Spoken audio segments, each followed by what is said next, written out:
세계가 이렇게 흩어져 있고 세계는 망한 것 같은데 이걸 재건하기 위해서 목표는 생겼어요. 목표는 생겼고 이제 슬로보디안이 이제 그 이후에 이야기하는 건 뭐냐면 2장하고 3장에서 2장은 이제 A World of Numbers고 3장은 A World of Federations인데 2장에서는 Numbers니까 그 숫자잖아요. 여기서는 이 숫자는 뭘 의미하냐면 경기 순환에 관한 숫자예요. 그러니까 우리가 경기 변동이라고 부르는 그러니까 언제는 호황이고 언제는 불황이고 이제 그런 것들의 흐름들이 왜 나타나는지를 연구하는 거. 그게 이제 큰 하나의 목표였고 그걸 이제 주도했던 사람들이 미제스, 하이에크, 하벌러 같은 오스트리아 경제학자들이었어요.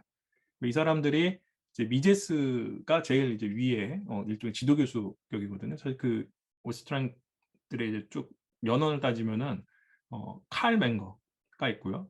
그 다음 뭐 미제스가 있고 그 다음 하이에크, 하벌러 뭐쭉 이렇게 이어진 계보들이 있는데 그러니까 이제 오스트리아 비엔나 대학에 이제 있었던 이 사람들의 계보들이 있고 중간에 이제 저기 벤바베르크도 있고요.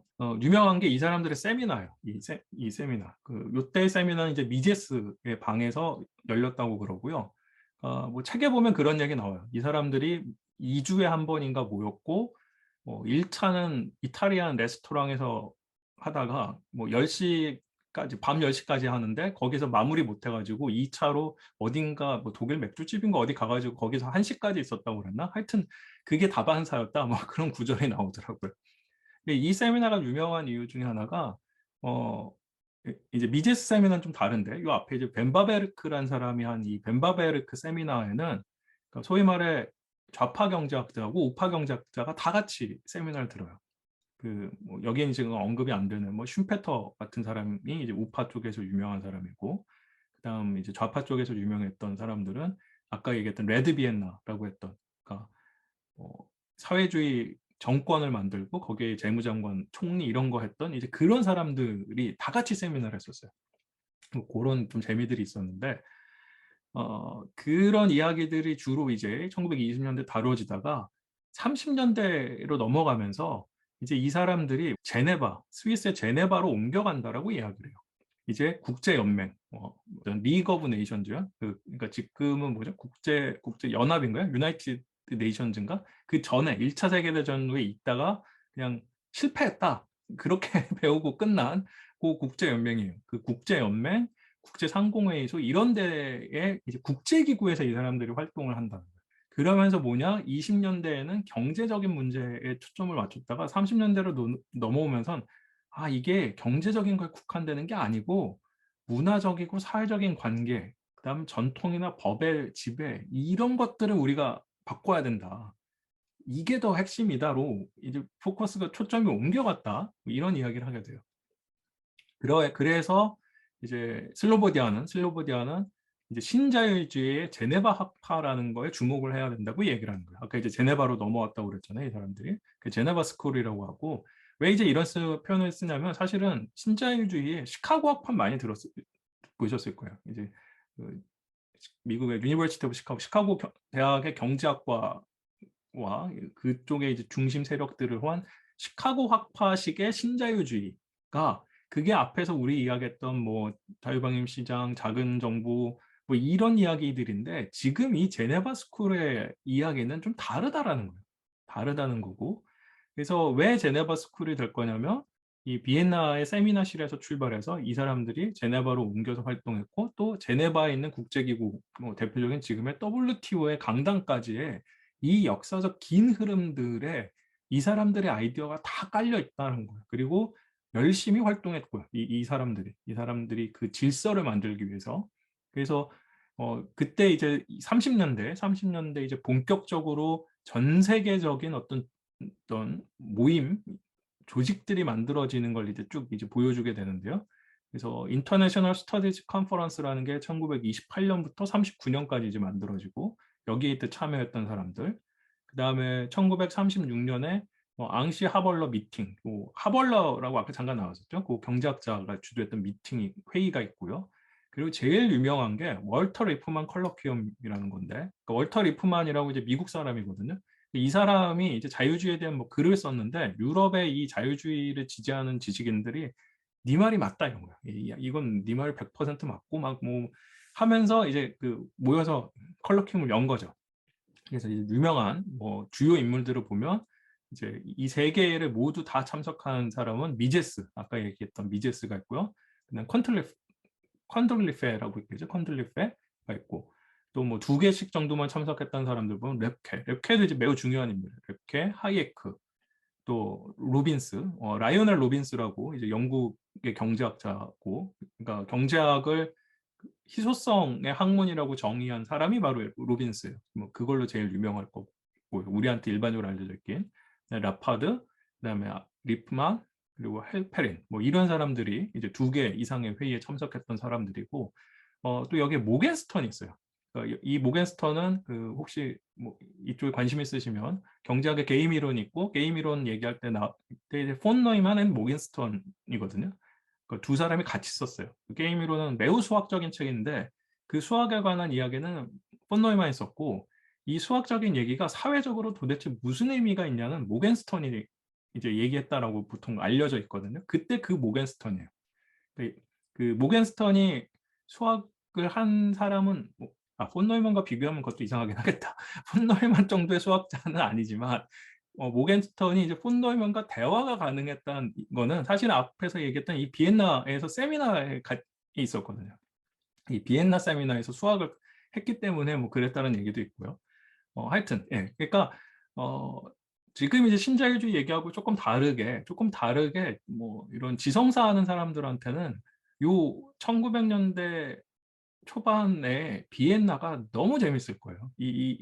왜냐면 그러니까 전쟁 끝나고 나라는 망했잖아요. 나라는 망했는데 이때 지금 보면은 우리가 거의 모든 학문 분야에서 유명한 사람들이 다 언급되거든요, 여기에. 더 흥미로운 건 이 사람들이 그냥 자기끼리 따로따로 논 게 아니라 같이 모여서 맨날 커피숍에서 모여가지고 세미나하고 계속 얘기하고 그랬어요. 이게 진짜 지금식으로 얘기하면 학제간을 뛰어넘었고 이제 보면은 미술을 했던 사람, 음악했던 사람들 다 같이 여기 있어요. 지금 뭐 저희 얘기 안 했지만 유명한 사람들 뭐 프로이드, 비트겐슈타인, 작곡가 말러 뭐 이런 사람들 다 여기 포함되어 있어요. 물론 그룹들은 달랐죠. 그룹들은 달랐고 지금 이 신자유주의 그룹하고는 달랐지만 막 비엔나에서 이게 우후죽순처럼 나타나는 거죠. 그래가지고 각각의 그 세미나 그룹들이 자주 가는 당연히 단골 커피숍이 있을 거잖아요. 단골 카페 뭐 그런 게 있고. 그러니까 지금으로는 되게 조금 이게 가능할까 싶은 어떻게 이게 되지? 그리고 도대체 무엇이 뭔 얘기를 했을까? 뭐 아까 새벽 1시까지 2주 만에 만나가지고 그랬잖아요. 뭐 되게 이제 그런 것에 흥미를 자아낼 수밖에 없는 이제 그런 상황들이 있었고요. 아까 얘기했던 이 월터 리프만 콜로퀴엄이 이제 중요한 모임이었다고 그랬는데 여기에서 On the suggestion of French industrial Louis Marliot, 루이 말리오라는 이제 프랑스의 사업가잖아요. 인더스트리얼리스트니까 이 사업가가 The gathered thinkers settled for their shared ideology. 이 사람들이 공유했던 이데올로기를 was neoliberalism이라고 붙였다라고 이제 얘기를 하게 돼요. 우리가 이제 네오리버럴리즘이라고 하는 이제 그 기원들이 사실은 훨씬 이전에 있었다라는 거고 니오리버럴리즘이니까 사실 이 질문을 별로 많이 안 했던 셈인 거예요. 모르겠어요. 그 서양은 어떤지 모르겠지만 적어도 우리나라에서 제가 이런 논의들을 할 때 제일 듣지 못했던 어떻게 보면 왜 이 질문을 안 했던 거지? 근데 뭐냐면 the essence of the project of neoliberalism. 자, 니오가 붙었잖아요, 앞에. 그럼 리버럴리즘하고 다른 거잖아요. 리버럴리즘을 새롭게 만든 거잖아요, 새롭게. 그럼 도대체 뭐가 새로워졌냐가 들어와야 되잖아요. 뭐가 새로워졌냐. 그러면 우리 앞에서의 역사 흐름을 다시 되새겨 보면 니오 리버럴리즘 이전에 구 리버럴리즘, 구 자유주의라는 건 만들었던 세계는 1차 세계화였어요. 1차 세계화의 세계였는데 이게 1차 세계대전 하면서 망했단 말이에요. 그 셔틀드 월드를 지금 리빌드해야 되는데 그 리빌드해야 된 출발점은 다시 리버럴리즘이에요. 다시 리버럴리즘이지만 과거에 뭐가 실패했으니까 이제는 뭐가 새로워져야 될 거고 그래서 앞에 니오가 붙는 거죠. 새로워져야 되는 게 도대체 뭐냐? 였고 그래서 이제 뭐냐? New role for law and the state. 법과 국가의 역할을 새로워져야 된다고 이제 이야기한다. 법과 국가 역할이 새로워져야 된다. 도대체 뭐가 새로워져야 된다라고 이제 생각을 하게 되냐면 다시 이때 그럼 이제 정치적 상황을 생각해 본다라면 어, 영국 제국 브리티시 엠파이어는 남아 있는데 자기들 이 주로 멤버인 오스트리아 사람들이 속했던 이 제국은 망했잖아요. 제국은 없어졌어요. 그러니까 일단 전제로 까는 건 뭐냐? The era of nation was irreversible. 그러니까 민족 국가의 시대를 우린 거스를 수는 없다. 그러니까 대영 제국에 있는 사람들은 이 사람들은 여전히 제국이 있으니까 니네는 제국을 지키겠다 이런 생각 가질지 모르지만 당연히 그랬을 가능성이 높죠. 근데 오스트리안들은 자기들의 제국이 깨지는 걸 봤으니까 이제 제국의 시대는 갔다라는 거예요. 이제 제국의 시대는 안 되는 거고. 근데 영국은 사실 이게 2차 세계대전 이후까지 가는 거잖아요. 2, 30년 더 가야 되는 건데 오스트리안들은 이제 민족 국가는 거스를 수 없다. 그럼 민족 국가가 만들어져 있는 상황에서 자유무역을 어떻게 할 거냐는 생각해야 되는 거죠. 앞에서 그 이야기와 연결되는 거죠. 그 관세 장벽이 쳐졌던 월이 만들어졌던 그 상황은 제국이 깨지면서 각각 민족 국가로 독립을 했고 그러면서 각자 관세 장벽을 세운 건데 그럼 각각 국가들의 이 뭐 주권이라고 불리는 이런 것들을 우리가 인정을 하면서 그러면서 이 자유무역은 어떻게 할 거냐. 그 문제가 남는다라는 거예요. 우리는 그 문제를 고민을 해야 되는 거고 이제 뭐가 필요하냐고 이야기를 하게 되냐면 아까 이제 주요한 인물이라고 했던 하이에크와 라이오넬 로빈스. 그러니까 하이에크가 이제 오스트리아에 있다가 영국으로 가거든요. LSE에 가고 LSE에 라이오넬 로빈스가 있었어요. 그래서 둘이 아주 뭐 절친한 관계였다고 그러고요. 이 둘이 어떤 생각을 하냐? The most developed vision of neoliberal 가장 발전된 신자유주의의 아이디어 뭐냐? supranational government가 있어야 된다. 즉 정부가 있는데 아까 얘기한 민족 국가의 정부가 있고 그걸 뛰어넘는 수프라내셔널한 그런 뭔가 정부 조직이 있어야 되는 거예요. 근데 이 정부 조직은 어떤 해야 되냐면 더블 가버먼트라고 해요. 더블 가버먼트 포 더 월드. 세계에 대한 이중의 정부죠. 이중의 정부. 그래서 이 사람들이 제안하는 건 뭐냐면 they propose large but loose federations. 크지만 조금은 느슨한 형태의 페더레이션, 연방이라는 걸 생각하잖아요. 그래서 각각의 국가들은 constituent nations would retain control over cultural policy. 그러니까 여기서 말한 cultural policy는 뭐 문화적인 정책이라고는 하지만 일종의 정치적인 영역이죠. 정치적 영역에서의 그런 컨트롤은 그건 유지한다. 그건 민족 국가들이 다 갖고 있다. 그런데 maintain free trade and free capital movement between nations. 즉 경제 영역에서 자유무역과 자유로운 자본의 이동에 대한 국가 간의 이런 자유로운 상품과 자본의 이동에 대한 거를 이거는 관할할 수 있는 그런 수프라내셔널 거버먼트가 있어야 되는 거 아니냐는 거예요. 이미 우리가 민족 국가라고 그러면 그 안에서의 경제 질서는 그 안에서의 단일한 시장을 만들어내고 그 안에서의 그 국가 단위의 시장은 있어요. 그러니까 우리가 관세를 매기진 않잖아요. 뭐 서울에서 부산으로 물건 보낼 때 관세 매겨가지고 보내고 이러지 않잖아요. 단일 국가 안에서는 그걸 해결이 됐다라는 거예요. 그리고 단일 국가 안에서는 사람들이 그걸 받아들이는 거죠. 그걸 받아들이는데 근데 자유무역을 해야 되니까 이제는 국가 간의 독립이 돼 있는 상태고 이 국가 간의 자유무역을 해야 되는데 국가 안에서의 상거래 질서의 균형을 규율하는 것처럼 국가 간의 상거래 질서를 규율할 수 있는 뭐가 있어야 된다는 거예요. 그게 없으면 안 돌아간다는 거예요, 시장은. 그리고 또 하나 사실은 국가 간에 이런 게 자유무역이 자연스럽도록 사람들이 받아들이게 만들어야 되는 거죠.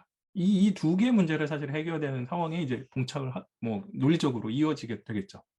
그러니까 사실 지금 새로운 질서라는 건 니오라고 붙였을 땐 두 개가 동시에 돌아가는 셈인 거예요.